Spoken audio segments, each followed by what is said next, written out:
Good afternoon, grade 10 students.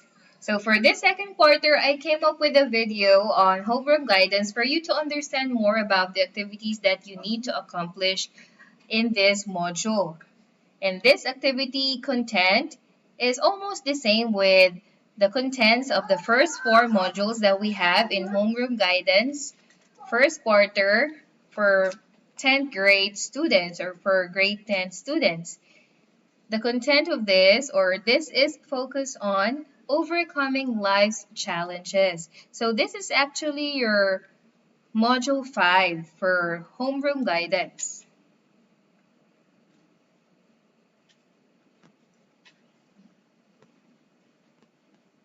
Here, self-check muna tayo, grade 10 students. How is your day going? Okay ba kayo? Did you have enough time to reflect on the things that you should be doing or on the things that you haven't done as students? Ano ba yung mga pwede nating gawin para ma-maximize yung mga oras na medyo wala tayong ginagawa? At ano ba yung mga strategies na ginagawa nyo as students para naman yung oras nyo ay ma-manage nyo? So time management for students, that is very important. Think of what you have done so far and how it makes you feel. Yung mga ginagawa nyo ba?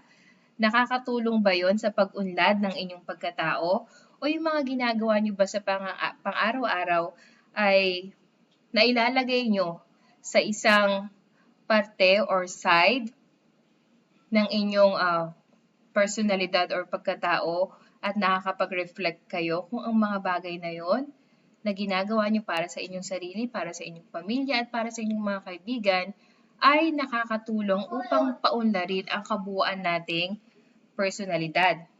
It's not just important to gain knowledge every day from books. Hindi naman tayo magbabasa at mag-aaral araw-araw, but we also need to learn from our life experiences.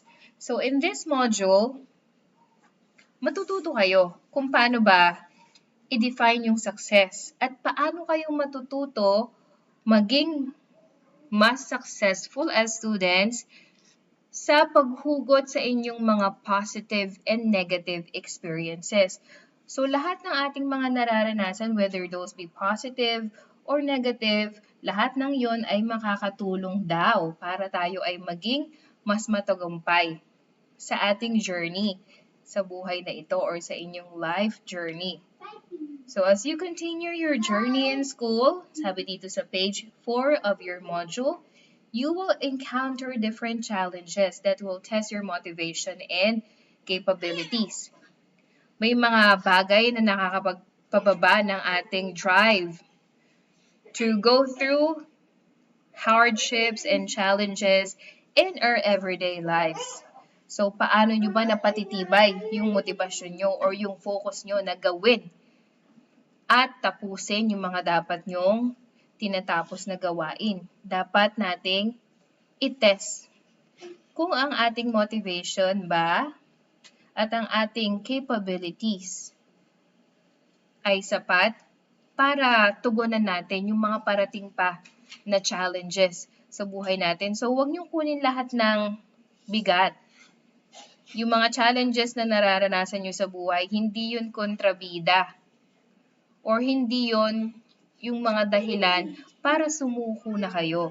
Yung mga challenges na yon ay depende sa inyo kung magiging kaibigan nyo sila or kaaway. So let us learn how to use our past experiences at home, at school, and in our community to develop our strengths. You need to capitalize on your strengths while learning how to recognize your weaknesses.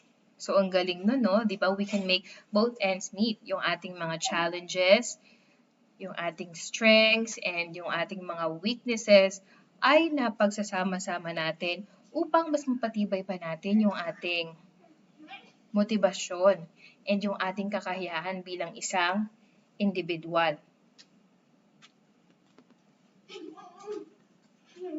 Here, ano ba yung mga learning objectives that we have in this module?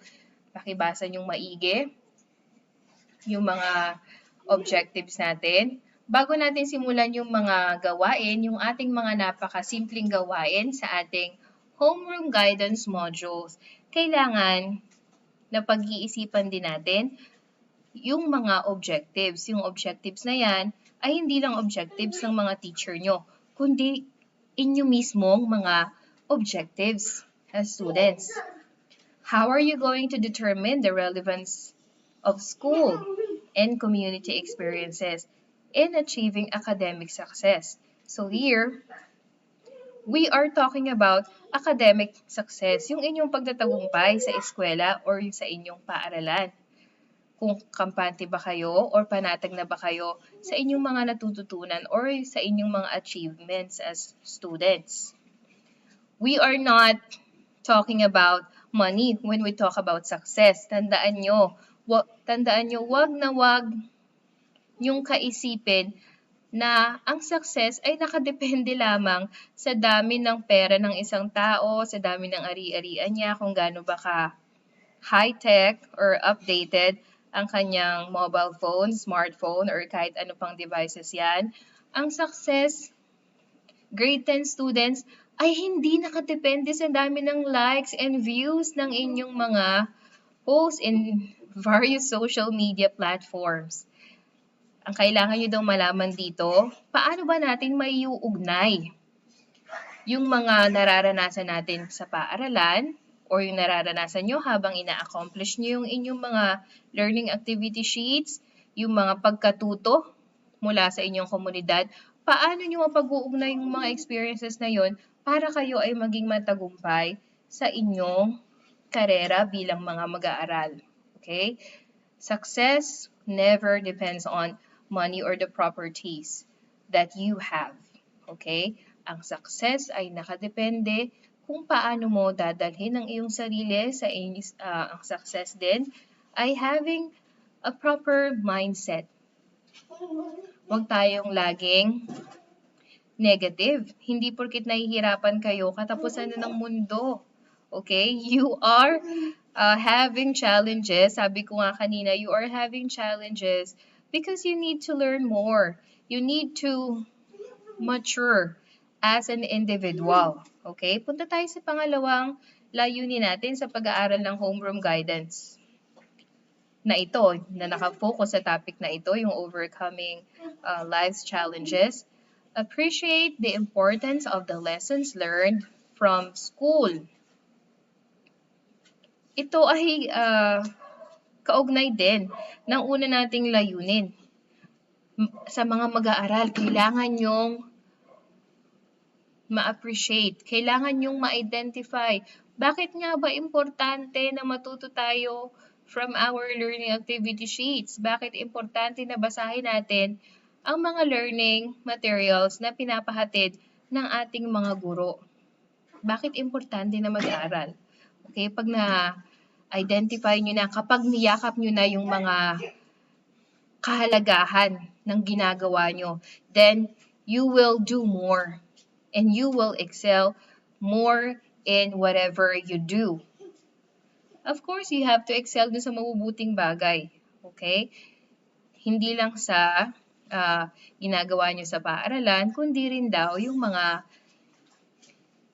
lessons daw or yung mga ating natututunan mula sa ating komunidad. So how are we going to appreciate that lessons that you gain from school and community are very important. That would help you to recognize the challenges and to embrace the challenges that you have because you want to learn more and you want to be a stronger individual. Lahat ng mga challenges na yan, yakapin natin. Kung dumating yan sa buhay natin, tanggapin natin, saka natin matututunan kung gaano kahalaga yung buhay at kung gaano kahalaga yung pagsulong natin mula sa mga challenges na yan. Okay, the third is, share ways on how to make the best out of the acquired knowledge from school and community living. So basically, yung mga objectives natin, those are interrelated. Lahat ng ginagawa mo, lahat ng natututunan mo, lahat ng mga niyayakap mo na pagsubok at nalalagpasan nating pagsubok, hindi lang yun para sa sarili natin. Why don't you share those experiences and make other people learn from your experiences? Let's spread love and hope daw. Lagi niyong naririnig yan sa mga patalastas. So, let's learn how to share positivity. Kailangan kayo ay maging magnet ng kabutihan at pagiging mabuting tao. Pagiging mabuting mag-aaral. Diyan natin dapat yan panimulan. Ano ba yung mga activities na dapat nating i-accomplish dito? Ang dami ko ng pinaliwanag sa inyo. So, itong module na to, particular, this module 5, will help you realize that the positive and negative experiences in your school and community can have a great impact to your success. Yan, sinasabi na nga ba natin? Lahat ng mga pinagdadaanan natin sa buhay, kahit gaano pa kabigat yan, meron niyang sasabihin at meron niyang ipapaalala sa'yo kapag nalagpasan mo na. Kung hindi ko na-experience yung mabibigat na suliranin sa buhay ko, magiging matapang pa kaya ako para harapin yung iba pang magiging pagsubok? Magiging matapang pa kaya ako para maging head of my family? Lahat ng yon ay yakapin natin at tanggapin natin na mahalaga. So, normal daw. It's normal to experience major and minor life challenges. Ang boring naman ng buhay kung lagi na lang kayong masaya. We also need to learn from challenges. Kailangan yung maging isang holistic na individual. So, it takes only a single event to convince us that there are circumstances in life that are beyond our control. Masakit man natanggapin yung ibang mga pangyayari sa buhay natin. Those will teach us valuable and meaningful lessons eventually.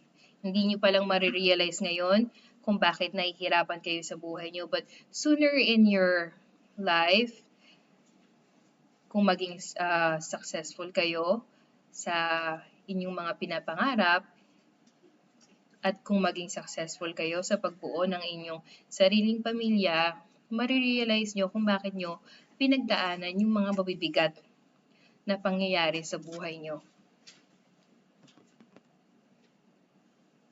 Okay, here, this is the first activity. Paliwanag ko ng mabilisan. This intimate activity with yourself, what do you need to do? Here, there is an illustration.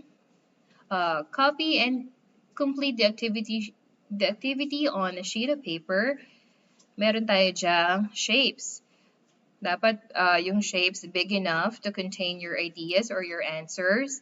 After nyong magawa itong illustration na ito, merong heart, merong square, circle, and triangle. You need to recall and write experiences that gave you important lessons in life. Ito yung guide natin. Sa heart, ito yung mga important experiences na kung saan kayo may higit na natutunan. Yung heart, that will be your experiences at home.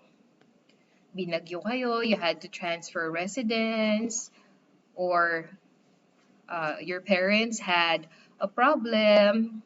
Ilahad natin yan dyan sa ating heart shape. Sa loob ng ating heart shape, isulat natin yung mga experiences kung saan tayo natuto ng mga lessons, experiences at home. Triangle naman tayo, experiences in school.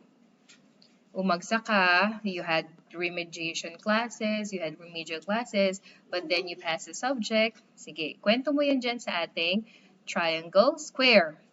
Square would be your experiences in the community. O, napaaway ka ba? Nagkaroon ba kayo ng gap ng inyong kapitbahay? Natuto ka ba? Did you say sorry? Did you learn how to apologize or to extend your apology sa mga tao sa iyong komunidad? Isulat ang experience mo na yan din sa loob ng square. Circle. Experiences during community quarantine. Marami tayong mga challenges na pinagdaanan. Pero marami din tayong natutunan during the community quarantine or because of the pandemic. kwento mo yan dyan. Express your thoughts, your